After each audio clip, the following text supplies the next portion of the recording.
একটা sentence. Why do you need to talk in Bengali? হ্যাঁ, এই একটা সেন্টেন্সের জন্যই কিন্তু ৪২ বছরের কেরিয়ারের একজন অভিনেতাকে বর্তমানে দেখানো হচ্ছে বাংলা ভাষার দুশমন হিসাবে। বাংলা সিনেমার কোট আনকোট ইন্ডাস্ট্রি বলে আমরা যাকে চিনতাম, সেই মানুষটি এখন সোশ্যাল মিডিয়ায় হয়ে গিয়েছে বাংলা ভাষার ভিলেন। কার কথা বলছি আমরা সেটা সবাই জানি, সে হচ্ছে আমাদের বাংলা সিনেমার সুপারস্টার প্রসেনজিৎ চট্টোপাধ্যায় AKA বুম্বাদা, যিনি কিনা কয়েকদিন আগে একটি হিন্দি ছবির প্রেস কনফারেন্সে এমন কিছু বেফাস বক্তব্য বা মন্তব্য করে দিয়েছিলেন যেটা কিনা বাংলা ভাষাকে চরমভাবে আঘাত করেছে বলে নেটিজেনদের মনে হয়েছে, এবং তারপর থেকে কিন্তু সোশ্যাল মিডিয়াতে চরমভাবে প্রসেনজিৎ চট্টোপাধ্যায় এগেনস্টে নেগেটিভ পাবলিসিটি বা নেগেটিভ পোস্ট আসছে। আর তার মানে সেই প্রেস কনফারেন্সের 9 দিন বাদে কিন্তু বুম্বাদা বা প্রসেনজিৎ চট্টোপাধ্যায় তার ফেসবুক পেজে বা প্রোফাইলে একটা পোস্ট করেছেন। তার যে বক্তব্য বা তার এই সমস্ত ব্যাপার নিয়ে যা বলা সেটা তিনি সেখানে বলেছেন, কিন্তু তিনি যে সমস্ত জিনিস বলেছেন সেটা কতটা গ্রহণযোগ্য, মানে বাংলা ভাষাতে এরকম একটা জিনিস হওয়ার পর সেই জিনিসটা কতটা গ্রহণযোগ্য, সেই সব নিয়ে আজকের এই ভিডিওতে কথা বলবো। নমস্কার, আমি দীপ্তকার, তোমরা দেখছো আমার ইউটিউব চ্যানেল, যেখানে আমি বর্তমানে যা চলছে বা ঘটছে সে সমস্ত নিয়ে একটু বক করি। তেমনি আজকের যে বিষয়টা, সে বিষয়টা হচ্ছে গিয়ে কষ্ট পেয়েছি, এখনো পাচ্ছি, ট্রোলড হওয়ার 9 দিন পরে মুখ খুললেন প্রসেনজিৎ। তো আমরা জানি যে মালিক বলে একটা সিনেমা আসছে, যেটাতে হিরো হচ্ছে গিয়ে রাজকুমার রাও, এবং তাতে পুলিশের একটি চরিত্রে কিন্তু আমাদের বাংলা ইন্ডাস্ট্রির যে সুপারস্টার প্রসেনজিৎ চট্টোপাধ্যায় তিনি অভিনয় করেছেন। সেটা আমাদের কাছে খুব গর্বের ব্যাপার, কারণ জাতীয় স্তরে একটা সিনেমাতে আমাদের বাংলার যে একজন অভিনেতা তিনি অ্যাক্টিং করছে। তো সেই সিনেমার একটা প্রেস কনফারেন্স ছিল জুহুতে, তো সেখানে মালিক সিনেমার সমস্ত স্টার কাস্ট, ডিরেক্টর এরা উপস্থিত ছিলেন, যথারীতি উপস্থিত ছিলেন আমাদের বাংলা সিনেমার ইন্ডাস্ট্রি প্রসেনজিৎ চট্টোপাধ্যায়। প্রসেনজিৎ চট্টোপাধ্যায়কে এরপর প্রেসের তরফ থেকে কোশ্চেন করা শুরু হয়, এবং সেখানে প্রতিদিনের একজন সাংবাদিক তাকে বাংলায় কোশ্চেন করে, এবং বাংলা কোশ্চেন করার পর প্রসেনজিতের যে রিয়াকশনটা ছিল সেটা কিন্তু অ্যাজ এ বাঙালি কেউ মানতে পারবে না। আর এরপর প্রসেনজিৎ চট্টোপাধ্যায় যেটা বললেন সেটা হচ্ছে, why do you need to talk in Bengali, মানে তোমাকে এখানে বাংলায় কথা বলার কি দরকার। তো এখানে প্রসেনজিৎ চট্টোপাধ্যায় চাইলে কিন্তু এই যে কোশ্চেনটা, বাংলায় যে কোশ্চেনটা আসছে তার উত্তরটা হিন্দিতে দিতেই পারতেন বা ইংলিশে দিতেই পারতেন, কিন্তু বাংলা কোশ্চেন করা হচ্ছে সেটার এগেনস্টে এরকম বলাটা কি মানে।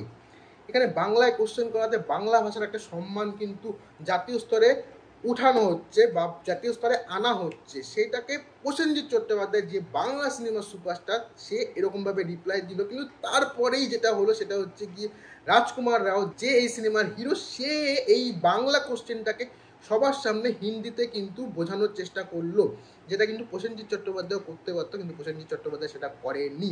আর এই জিনিসটাই কিন্তু সোশ্যাল মিডিয়াতে একদম আগুনের মতো ছড়িয়ে গেল, এবং একটা ট্রোলড হলেন, একটা না মারাত্মকভাবে ট্রোলড হলেন এই প্রসেনজিৎ চট্টোপাধ্যায়। টুইটারে কেউ বললেন যে এই প্রসেনজিৎ চট্টোপাধ্যায় কি হিন্দিতেই একদম পার্মানেন্টের নাম লিখিয়ে নিলেন, আবার কোথাও ফেসবুকে কেউ বললেন যে বুম্বাদা হয়ে যাচ্ছে আস্তে আস্তে মুম্বাদা, মানে হচ্ছে মুম্বাইতে চলে যাচ্ছে তাই বুম্বাদা। তো এই সমস্ত কিছু চলছিল, যথারীতি প্রসেনজিৎ চট্টোপাধ্যায় চুপ ছিলেন, কিন্তু সেই প্রেস কনফারেন্সের 9 দিন বাদে তিনি তার ফেসবুক পেজে একটি পোস্ট করলেন, যেখানে তিনি তার এই যে 9 দিনের এত ট্রোলড হয়েছেন সেটার পরিপ্রেক্ষিতে তার বক্তব্যটা তিনি রাখলেন, এবং সেখানে তিনি বললেন যে আমি বাংলা ভাষাকে অসম্মান করিনি, আমি শুধু চাইনি সবাই কনফারেন্সে কনফিউজড হোক। যেটা বললাম আমি, যে উনি তো উত্তরটা হিন্দিতে দিতেই পারতেন, একটা ছোট্ট কোশ্চেন ছিল, সেই কোশ্চেনটাকেও তিনি বাংলা থেকে হিন্দিতে ট্রান্সলেট করে সবাইকে বুঝিয়ে দিতেই পারতেন, কিন্তু তিনি সেটা করলেন না। তিনি উল্টে কি করলেন, তিনি সেই বাংলা ভাষায় কোশ্চেন করাটাকে নিয়ে হাসাহাসি বা ঠাট্টা করলেন। এর সাথে সাথে প্রসেনজিৎ চট্টোপাধ্যায় তার ফেসবুক পোস্টে কিন্তু আবার দুঃখও প্রকাশ করেছেন। তিনি বলেছেন যে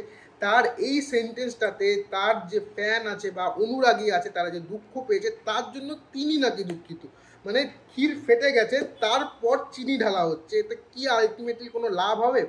এক্ষেত্রে কিন্তু আমার একটা জিনিস মনে পড়ছে যে বাংলা সিনেমার আরেকজন যে স্টার বা সুপারস্টার যাই বলো আছে, তার নাম হচ্ছে দেব বা দীপক অধিকারী, আমরা যা জানি।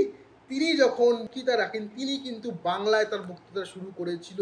এই যে দেব বা দীপক অধিকারী সেই সময় যে প্রয়াসটা ছিল তাকে কিন্তু অবশ্যই বাহবা দিতে হয়, অনেকে বাহবা সেই সময় দিয়েওছে। আর এটাই আমাদের একমাত্র বক্তব্য যে যে কোনো কিছু হয়ে যাক, সেই ক্ষেত্রে আমাদের যে বাংলা ভাষা, আমাদের যে মাতৃভাষা, সেটার থেকে যাতে কেউ দূরত্ব না বাড়ায়, কারণ এই যে মাতৃভাষা বা বাংলা ভাষা এটা শুধু আমাদের প্রাণের ভাষা না, এটা আমাদের আত্মপরিচয়। তো বাংলা ভাষায় কোশ্চেন করাতে প্রসেনজিৎ চট্টোপাধ্যায় যেটা বলেছিলেন, তোমাদের মতে কি মনে হয়, সেটাকে ঠিক বলেছিলেন নাকি প্রসেনজিৎ চট্টোপাধ্যায় প্যান ইন্ডিয়া নিয়ে একটু বেশি ভাবতে গিয়ে জিনিসটাকে প্যান ঘোল করে ফেললেন?